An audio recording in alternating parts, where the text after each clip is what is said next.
Hello people, Lek here, and today I want to talk about the Agent, the brand new Battle Pass tank that we are all, well, most of us are probably going to get. And I want to talk about whether it's worth actually keeping. How does it compare to the VK28? What is this thing? Well, other than a VK28 with a really awesome camo, it's actually a very good tank, and it's not the same as VK28. So I want to give you a quick comparison of the tanks, the good, the bad, and the ugly, and should you actually keep it? The first thing I want to talk about is the big controversy in, well, at least for me in my head, was the gun depression. Now we click on the VK28, we look at the gun depression, and it says it has 6 degrees of a gun depression. And if you look at the Agent, it says the Agent has 9 degrees of gun depression, and that, of course, is incorrect. And I will show you why. I actually took both tanks out into mines to the exact same spot. I parked it in front of a house, so it's an exact same spot. And this is the gun depression of the Agent from the front, -9. This is the gun depression for the VK28 out front, -9, exactly the same. Looking at the side of the Agent, it is -9, and the VK28 off the side is also -9. So gun depression on both tanks is 9 degrees. Please ignore anything Wargaming says, because it's wrong. So let's compare the stats. Actually, let's look at the armor first. Excuse me. The biggest difference between these two, really, the two differences are the gun and the armor. So this is the VK28. VK28 has one of the best armors for a light tank in the entire game. What makes it so good is it has excellent front armor and a fantastic turret. The Agent does not have as good an armor. Now, I want you to look at the turret. The big difference here is the gun mantlet is much smaller, and you will take a lot more shots through the front of your turret, whereas the VK28 can bounce most of those. Upper glaze is the same. That 60 millimeter is really excellent. I mean, at this angle, you're looking at about 100 effective. The lower plate, though, it's 60 millimeters for both, but the Agent has a much less angled lower plate, as you can see the difference, and it will bounce less. So it's actually effective armor is a lot less for the Agent in the lower plate. And also the other sneaky difference, which most people have not noticed, is right here under the tracks. This is 60 millimeters for the VK28, which gets a ton of troll bounces. But for the Agent, it's only 40, and it is very noticeable. So troll bounces down here, you're just not going to get them. So VK definitely has better armor. And so what are the advantages to the Agent? Well, also VK28 does have a little bit better DPM, but only 50 DPM difference. So in terms of the reload, it's only about 0.2 seconds. It's not noticeable. The big difference for the Agent is the gun handling. Look at these numbers. The aim time is a half a second less. Dispersion is 0.02 less. It's a lot less. So the dispersion and the gun handling and the aim time are much less. And I do feel when you play that tank, that shooting on them, especially on the move, is much better for the Agent. Again, this gun depression number is incorrect. The Agent does have better gun elevation at 20 degrees, but the VK has 17, so it's not really that big of a deal. And the other advantage that the Agent has is in power to weight. The Agent actually has more horsepower, about 31 horsepower, and that is noticeable. You will actually notice the Agent does move better. So one thing that is not correct here as well is the traverse. This is a big difference. So if you quickly look at the traverse for the Agent, you see it has a traverse of 53.9. Looking at the VK28, the traverse is 60, a lot higher, and that is definitely noticeable. When you're doing a COD on the tank, you will definitely notice that the traverse is a lot lower in the Agent. So it is faster in a straight line, not top speed, but acceleration is better on the Agent, better gun handling. Armor is not as good, and the traverse is definitely not as good. It does have this amazing camo, glows in the dark, has a laser on it. It's really cool. So let's check out some replays. Okay, looking at replay number 1. This tank was actually a lot of fun to drive. I took it out so I can get some replays for this review, and I really enjoyed it. So I'm here in, I don't know, desert map number 2. I don't know how this is called. Obviously, I'm going to go to the A side. The reason I picked these replays, I only ran the tank 4 or 5 times, but they kind of highlighted what I think are the real strengths and also the weaknesses of the tank, which are shooting on the move, speed are great. You're definitely going to bounce less shots than the VK. And there's a perfect example. I'm haul down. He might have got me on the side, but I'm pretty sure he went right through the turret in a piece of crap spike. Tier 5 tank. You can see the nice thing is hitting these guys is gravy. I've tracked that MT25 would easily. Gun is really accurate. I'm using the enhanced gun lane drive on this. I'm also not supercharging because you do not need to supercharge. The velocity on this cannon is amazing. So everything for me in terms of setup is geared toward improving shooting on move, reducing the aim time, reducing the dispersion while moving. All that is what you need because you're always going to be moving in this tank. It doesn't bounce that many shots. And like I said, the shell velocity is great. So we quickly cleared their meds, which was nice. This was kind of funny. I thought this was a VK36, so I was shooting APCR into his lower plate, and then all of a sudden I realized it was actually a VK30, not a VK36. So I wasted a little bit of damage. I could have cleared it much more easily and quickly, but I got him anyway. It was just kind of amusing. And you'll notice he pinned me without a problem as well. You definitely have to be more cautious with this tank than the VK28 in terms of being shot at. It just doesn't really bounce much. Again, the upper glacis is the same, but I think that because the turret is so much weaker, all these troll bounces that the VK gets off the mantlet are not there anymore, so you really have to be careful. Gun is amazing. I mean, the VK has a great gun, but this is actually better, which is shocking in it.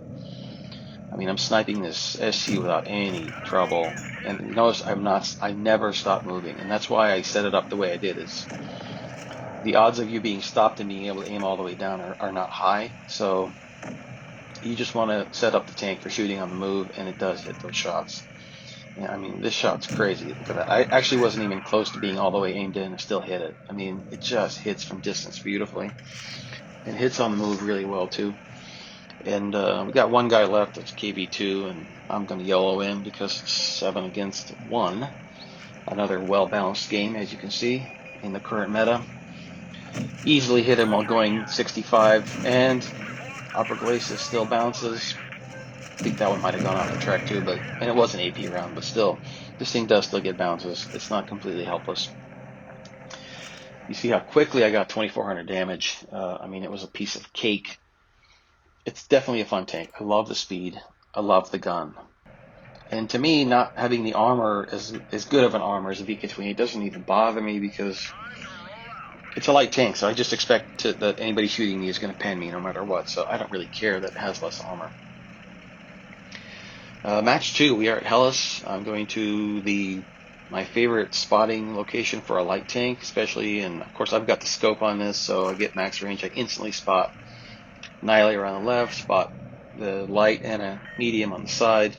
Now the trick is when you're in the spot is you have to get out of there as soon as you spot somebody, which I didn't do. It was a dumb trade. I just took a hit for no reason. I quickly got out of there. You don't want to sit there. You just want to spot and then back down as soon as possible. So now off to the farming. Again, shooting while moving, no problem. This thing just pings shots off people so easily. Took a nasty shot there, but I got a good fire in the Chiri or Cha-Cha or whatever that thing's called. Piece of Japanese junk. Again, look at that easy shot. I mean, just popped his hatch. Thing just snap shoots so beautifully. The shell velocity, another shot right into the hatch. I mean, it's just amazing. This gun is so good. And you'll see here, the one feature this tank still has that the VK also has is the ramming. 154 ramming damage. It still has the same front armor and that speed, so it is a great rammer. Just don't ram a heavy, guys. Come on, don't ram heavies. But ramming another light or medium, this thing will just tear them up. Traverse is lower, but you can see I'm CODing this TD with ease, this JG, no problem. So a traverse, a drop in 7 degrees in traverse is noticeable, but you're not going to have trouble CODing anyone except maybe another VK, because 54 degrees of traverse is still really high, and when you have a power to weight of 33, this thing is a rocket. So, I mean, it's one of the highest power to weights in the game, and it goes 65. So, average speed is higher on this tank than the VK28, but it's only 1 kilometer an hour, so I don't think you're really going to notice it. It just gets up to speed a little bit quicker, which is nice. The lack of traverse, honestly, I have to say, didn't really bother me, at least the games I did. It was definitely less mobile side to side than the VK, but it was still high enough that it really wasn't a problem. This game's another runaway. So that's the nice thing about having a tank like this is once you're able to clear your side of the map, you can just go farm and it just lands shot after shot. It's really fun. Also makes good credits. Now the VK actually does make pretty good credits, so I don't know that the credit coefficient is that much better. It makes a little bit more credits than the VK, but that's not really going to be a dramatic difference. See, the pen is still great. The Wafa is such a fantastic gun. One of the best guns in the game. Can pen just about anything in tier 7. Definitely anything in tier 6. Shell velocity is amazing. I'm just farming this guy. I don't know where that shot went. But Annihilator is cleared. Only thing left is the Tiger. I just ran out of time. I would have got a couple more hundred damage here, but we just ran out of time. And there's another one-sided beatdown. But that was a class 1 and easily, because of the spotting, easily top damage again in a tier 7 match. Here's the last match. We are in a horrible map for our light tanks, which is Himmelsdorf, and I'm spotting this side. I'm trying not to push because I have no idea what my buddies are doing. I just missed that. That was just a bad miss. I have no excuses for that shot. This is a kind of interesting game because I got YOLO'd pretty hard. See that match, that shot was amazing. This thing hits shots on the move like it's unreal. I mean, it just can hit any shot while it's moving. I love the gun handling. So got yellow number 1. Didn't cost me any damage, thankfully. I poked out like an idiot right here for no reason. Took a free shot. And now we've got the inevitable. I knew it was coming, so you see I hit the adrenaline. I knew this Moran was going to yellow me. Which I wasn't too concerned about him killing me, but it was how much damage was I going to take. You can see the lack of traverse there definitely hurts a little bit. Can't quite get the hull turn. So you see him, he definitely circled me much better than I was able to circle him. So the yellow has cost me most of my hit points. I'm down to 220, so I can't push. I feel like we're going to win, but I can't. Like if I'm a one-shot to that P43, I have to be careful. So I kind of let these guys get farmed a little bit, which I don't mind doing anyway. But I went ahead and took the time to go ahead and cap a base for a little extra XP, and then I'm going to go help clear the meds and lights. 43 is now 1 against 3, so he's kind of screwed. Even with our VK down to a one-shot, but this guy sat back too long. That was a mistake. I'm being super cautious because he, again, can one-shot me pretty easily. As long as he's not looking at me, I'm not worried. Another easy shot while moving. I mean, again, the gun just does not miss on the move, basically. It's just a laser. And again, I'm not supercharging, so that shell velocity is the base shell velocity. And the shells are so fast on this Wafa. I mean, it's fantastic. And again, we have cleared our side of the map. Our heavies are actually winning, which is a miracle. And now it's just a farm. Can pen the front of a Tiger with APCR without any problems because this gun has great pen, as I said before. This guy's annoying the crap out of me. I still snuck in the kill steal. There's an art to a kill steal, folks. This is it. Trying to get a little bit more damage into this KV. I can pen this side with an AP round without any problem. This gun, again, great pen. Obviously, I'm a one-shot, so I'm going to let the Annihilator take the hit, which he does. And APCR for the last kill, and it's another tier 7 kill, so I think that's probably what got me the ace. This is an ace. It's not too hard of a tank to ace right now because not a lot of people have it.